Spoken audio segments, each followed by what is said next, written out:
नमस्कार, मैं बायोमन स्वागत करता हूं आज के इस खास वीडियो में, जिस वीडियो में हम बात करेंगे ग्रिफिथ एक्सपेरिमेंट, ग्रिफिथ का प्रयोग। तो क्या होता है 1928 में 1988 में ग्रिफिथ एक प्रयोग करते हैं और उस प्रयोग के दौरान ये सिद्ध करते हैं कि डीएनए ही अनुवांशिक पदार्थ यानी कि जेनेटिक मटेरियल होता है जो सूचनाओं को पीढ़ी दर पीढ़ी स्थानांतरित करता है। डीएनए यानी कि डीऑक्सीराइबोस न्यूक्लिक एसिड। ठीक है, अब ग्रिफिथ के 1928 के पहले के जो वैज्ञानिक थे वो बोलते थे देखो जो जेनेटिक मटेरियल है ना, जो पीढ़ी दर पीढ़ी जो सूचनाएं स्थानांतरित हो रही है ना, वो डीएनए नहीं कर रहा है, वो प्रोटीन कर रहा। कौन कर रहा? प्रोटीन कर रहा। वो डीएनए वीएनए कुछ नहीं कर रहा। होता है, नो डाउट है, लेकिन कर ये नहीं रहा। ये मेन काम कर रहा कौन? प्रोटीन। अब ग्रिफिथ को ये बात समझ नहीं आई। ग्रिफिथ ने बोला यार तुम लोग को समझ नहीं आ रहा, कर ये डीएनए ही रहा है। ग्रिफिथ को पता था, लेकिन क्या होता है चीजें पता होती हैं उसको सिद्ध करना पड़ता है, उसको एक एक्सपेरिमेंट के द्वारा प्रूफ करके दिखाना पड़ता है ना। जैसे आपको बहुत चीजें पता होंगी, है ना, आपको बहुत ढेर सारी नॉलेज होगी, बहुत ढेर सारी पता होंगी, लेकिन अगर उसका मैं जेन्युइन आंसर आपसे पूछूं कि उसको सिद्ध करिए, तो शायद आप आनाकानी करने लगे, है ना। जैसे एक क्वेश्चन है मेरा कि ग्रिफिथ, नहीं पूछूंगा, हटाओ, नहीं पूछूंगा, नहीं तो प्रॉब्लम हो जाएगी भाई, है ना। मैं कंट्रोवर्सी में नहीं आना चाहता बिल्कुल भी।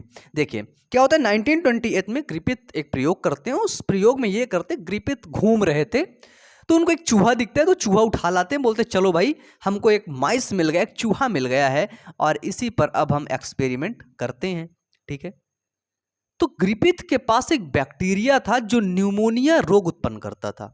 कौन सा रोग? न्यूमोनिया रोग। उस बैक्टीरिया का नाम है स्ट्रेप्टोकोकस न्यूमोनी, या फिर उसको बोल सकते हैं न्यूमोकोकस न्यूमोनी। ठीक है, क्या बोल सकते हैं? स्ट्रेप्टोकोकस न्यूमोनी या फिर न्यूमोकोकस न्यूमोनी। ठीक है, ये जो स्ट्रेप्टोकोकस या फिर न्यूमोकोकस न्यूमोनी था, ये कौन सा रोग उत्पन्न कर रहा था? न्यूमोनिया रोग। चूहा के अंदर एक बार न्यूमोनिया रोग हो गया, चूहा चल बसा, है ना। चूहा मतलब गया, गया मतलब कहीं मिलने मिलने नहीं गया, मतलब मर गया। ठीक है, डेड। क्या होता है, इस न्यूमोकोकस न्यूमोनी के दो स्ट्रेन होते हैं। एक होता है यस स्ट्रेन, दूसरा होता है आर स्ट्रेन। क्या होता है? एक होता है yes strain, S strain, S का फुल फॉर्म होता है स्मूथ स्ट्रेन। कौन सा? स्मूथ स्ट्रेन, यानी कि इसकी जो सरफेस होती है, इसकी जो वॉल होती है वो स्मूथ होती है। ठीक है, अब देखो कहते हैं ना जो जो लोग बहुत शांत होते हैं ना, वो बहुत बहुत ही गढ़े होते हैं, है ना। सुने हो ना कि यार बहुत ही शांत है ना, बहुत बिल्कुल ये चुप्पा टाइप का है ना। बोलते हैं उसको माहू, बोलते हैं, बोलते हैं ये माहू टाइप का है ना। बोलते हैं कि नहीं? बोलते हैं ना। है ना। अब वो है कि नहीं है भाई, वो तो वही जाने, नो डाउट, है ना। तो यहाँ पे देखिए यस स्टेन क्या होता है? स्मूथ स्टेन, बिल्कुल स्मूथ स्टेन होती है इसकी, लेकिन ये वायरुलेंट होता है। वायरुलेंट का मतलब होता है हानिकारक, खतरनाक। ये न्यूमोनिया रोग उत्पन्न कर देता है, चूहा मर जाता है। ठीक है, जो दूसरा इसी का स्ट्रेन है वो है आर स्ट्रेन। कौन सा? R strain. आर स्ट्रेन की खास बात क्या होती है कि ये नॉन वायरुलेंट होता है। क्या होता है? Non virulent.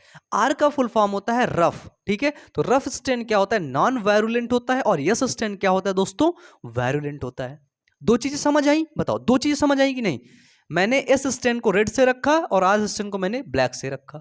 ठीक है, फुल फॉर्म आपने देख ही लिया। अब क्या होता है जी, अब जो ग्रिफिथ साहब थे, अब वो अपना प्रयोग करना शुरू करते हैं। ठीक है, अब वो प्रयोग किस में करते हैं? वन सेकेंड ना।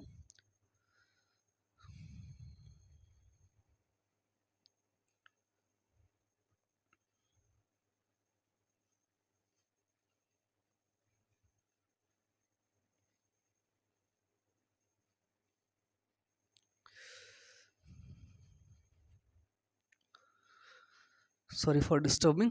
क्या हुआ कि इस हाथ में वीगो लगा होने की वजह से शर्ट की पूरी बटन बंद नहीं कर पा रहा था, और ये भी खुला था, तो पूरा ध्यान मेरा पढ़ाने से हट करके यहीं पर जा रहा था, है ना, फंस जा रहा था ऐसे करके। तो चलिए ठीक है, देखते हैं अब क्या होता है कि ग्रिफिथ ने पहली बार इस स्ट्रेन को लिया और उसको एक इंजेक्शन के माध्यम से एक माइस के अंदर, एक चूहे के अंदर इंजेक्ट करवा दिया। ठीक है, क्या करवा दिया? चूहे के अंदर इंजेक्ट करवाया।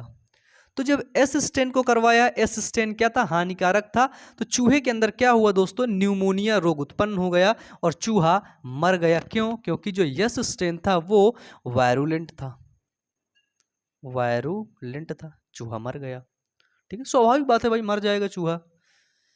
फिर उन्होंने आर स्टेन को लिया, आर स्टेन को पुनः इंजेक्ट करवाया, किसके अंदर, माइस के अंदर, लेकिन फिर भी माइस जिंदा है। क्यों? क्योंकि आर स्टेन क्या है, ये नॉन वायरुलेंट है। क्या ये? तो नॉन वायरुलेंट है। थर्ड में क्या किया इन्होंने एस स्टेन को, देखो एस स्टेन को क्या किया, हीट किल्ड किया। हीट किल्ड मतलब उसको गर्म किया और गर्म करने के बाद उसको मार दिया। जब चीजें गर्म होंगी तो जाहिर सी बात है मर जाएगी। ठीक है, तो जब इसने गर्म किया बैक्टीरिया को, ठीक है, देखो बैक्टीरिया के अंदर प्रोटीन, सब लोग क्या बोल रहे थे कि प्रोटीन होती है जेनेटिक मटेरियल। जब गर्म करते हैं तो हीट किल्ड जब किसी को करते हैं, हीट किल्ड, तो जो प्रोटीन और लिपिड होती है, ठीक है, वो क्या होती है, वो रप्चर हो जाती है और वो फिर पुनः उसी फॉर्म में नहीं आती है। ठीक है, पुनः उसी फॉर्म में नहीं आती है। लेकिन जो हीट किल्ड करने के बाद जो डीएनए होता है, वो डीएनए हमको पता कि वो हाइड्रोजन बॉन्ड के द्वारा जुड़ा होता है। किसके द्वारा? हाइड्रोजन बॉन्ड के द्वारा। तो जब हीट किल्ड होगा, उसको हीट करोगे तो ये हाइड्रोजन बॉन्ड हट जाएंगे, दोनों श्रृंखलाएं अलग अलग हो जाएंगी। जब ठंडा होगा फिर जुड़ जाएंगी, तो डीएनए पुनः बन जाता है। लेकिन जो प्रोटीन और लिपिड है वो पुनः नहीं बनते हैं। तो यहाँ से तो एक चीज़ यही सिद्ध हो गई कि प्रोटीन और लिपिड जेनेटिक मटेरियल नहीं है। सेकंड में क्या किया, हीट किल्ड किया और चूहे के अंदर इंजेक्ट करवाया, चूहा जिंदा है। कौन सा? एस स्ट्रेन का। देखना, अभी यही एस स्ट्रेन में चूहा मर गया था, लेकिन अब जब ये हीट किल्ड हुआ ना तो चूहा जिंदा था, चूहा जिंदा था। अब फोर्थ एक्सपेरिमेंट में चौथे बार इन्होंने ये प्रयोग किया कि एक लिया रफ स्टेन, क्या लिया, आर स्टेन। ठीक है, आर स्टेन के अंदर हीट नहीं दिया। ठीक है, आर स्टेन बिल्कुल सिंपल था, ये देखो है जैसे आर स्टेन। अब इन्होंने लिया स्मूथ स्टेन हीट किल्ड। ठीक है, हीट किल्ड क्या लिया, स्मूथ स्टेन, जिसको हम बोलते हैं एस स्टेन लिया, वो भी हीट किल्ड वाला। जब स्मूथ स्टेन लिया हीट किल्ड वाला और आर स्टेन को आपस में मिला करके इस चूहे के अंदर इंजेक्ट करवाया, तो इस चूहे के अंदर दोस्तों न्यूमोनिया डिजीज, न्यूमोनिया रोग उत्पन्न हो गई, जिसके द्वारा ये माइस चूहा मर गया, है ना, चूहा की मृत्यु हो गई। अब ये कैसे हुआ, आखिरकार कैसे हुआ, यही तो जानना है हमको ना, कैसे हो गया। तो देखो, यस स्ट्रेन को हीट किल्ड किया तो इसका डीएनए तो बचा हुआ था। ठीक है, जब ये ठंडा हुआ, ठीक है, जब ये ठंडा हुआ तो इसी का न्यूक्लिक एसिड किसके साथ जाकर के मिला, आर स्ट्रेन के साथ जाकर के मिला, रफ स्ट्रेन के साथ, क्योंकि रफ स्ट्रेन तो हीट किल्ड था नहीं, है ना। रफ स्ट्रेन से जाकर के सीधे इसका डीएनए उसके डीएनए से मिला।